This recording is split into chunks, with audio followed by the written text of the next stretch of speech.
Good morning, everyone. Hope that all of you will have a refreshing and restful summer and ready to face the upcoming challenges in this new school year. For restful and refreshing, I mean it. I wonder whether all of you would have this restful and refreshing summer, because I noticed quite recently throughout my trip up and down the hill at the junction of Argyle Street and the School Drive, frequently I come across numerous young men aggregate over there, bending their head, only paying attention to their intelligent phone. So I know that you immediately would give the response, they are playing the Pokemon Go. Well, I wonder how many of you had downloaded and involved in this game throughout the summer. Can you raise your hand? Oh, come on. Come on. Well, then how many of you had involved and spent a lot of time watching the Olympic Games? This is a healthy response. Out of my expectation, honestly. Actually, I know that the Pokemon Go,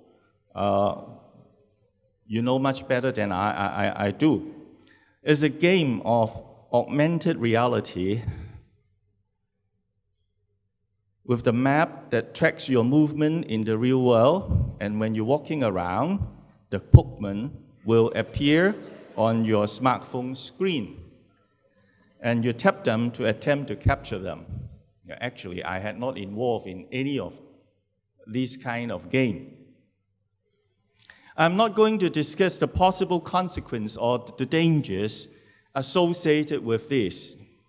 Now, dark side of technology, like privacy minefield of Facebook and other social networks, hatred and bullying that people inflict on Twitter or other social media, selfie can turn us into narcissists, have been repeatedly mentioned.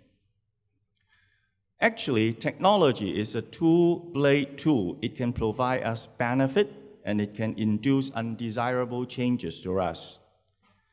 And that is true with planes, trains, and automobiles. And that's true with smartphones, social network, and search engines. They and other technology connect us to people who are not with us, to overcome the existing spatial limitation to us, geographically or physically, and made us feel a little less alone in this big, confusing world. So these are the contribution these are among some of the major contributions of modern technology. Now, similar pros and cons will play out with other technology, including drones, virtual reality, and so on and so on. Now, we worry about those new technology because probably you would addict to it, you spend too much time on it, we question them, yet we demand changes. And that's the reason why we have the e-learning. And we should. Now, as people use things we create for harm, there will be a lot more instances when they are used for good. So there are good aspects as well as bad aspects. And most importantly, when they made us all feel a little more connected and a little less alone, it can help us.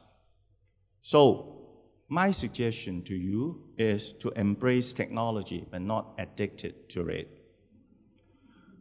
Whether you make use of the technology wisely or not, the choice to make our daily life to accommodate technology is personal. Personal, I have to stress that personal. There is no universal applicable rules for it. Carefully evaluate the pros and cons with personal application, think independently, and make appropriate decisions for your own. So make use of modern technology instead of addict to it. Make or to stress their benefits. Right? Try to avoid the adverse aspect that may affect you. Make your wise choice. Thank you.